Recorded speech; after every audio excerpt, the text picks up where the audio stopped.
BRS పార్టీకి వారసుడెవరు? హరీష్ రావా, కేటీఆరా? ఇది సామాన్యంగా తెలంగాణ ప్రజలందరి మదిలో మెదిలే ప్రశ్న. అయితే తాజాగా ఈ అంశంపై క్లారిటీ ఇచ్చారు గులాబీ boss KCR. TV nine big debate లో పాల్గొన్న కేసీఆర్ రజనీకాంత్ అడిగిన ప్రశ్నకు సమాధానం చెప్పారు. కేటీఆర్, హరీష్ రావు, కేసీఆర్ ఏమన్నారంటే వారసులను నిర్ణయించే అధికారం ఎవరికీ ఉండదన్నారు. సమయం సందర్భాన్ని బట్టి నాయకత్వం తయారవుతుందన్నారు.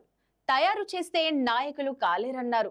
తాను ఎవరిని నాయకులుగా తయారు చేయలేదని, ప్రాసెస్ లో వచ్చి చాలా మంది నాయకులుగా ఎదిగారని చెప్పారు. హరీష్ రావు, కేటీఆర్లకు తాను ఒకసారి సీటు ఇచ్చానని, తర్వాత వాళ్ల ప్రతిభతో ప్రజలతో మమేకమై ఎదిగారన్నారు. హరీష్ రావు దాదాపు 6 నుంచి 7 సార్లు, కేటీఆర్ దాదాపు 5 సార్లు ఎమ్మెల్యేగా విజయం సాధించారని చెప్పారు. అవకాశం వచ్చినప్పుడు సద్వినియోగం చేసుకుని నిలబెట్టుకున్న వాళ్లు ఖచ్చితంగా నిలబడతారన్నారు కేసీఆర్. తాను ఎవరిని ప్రత్యేకంగా ప్రోత్సహించలేదన్నారు. ప్రజల నుంచి, పార్టీ నాయకుల నుంచి వచ్చినప్పుడే అది శాశ్వతంగా నిలబడుతుందన్నారు. బలవంతంగా రుద్దితే ఎక్కువ కాలం నిలబడదన్నారు.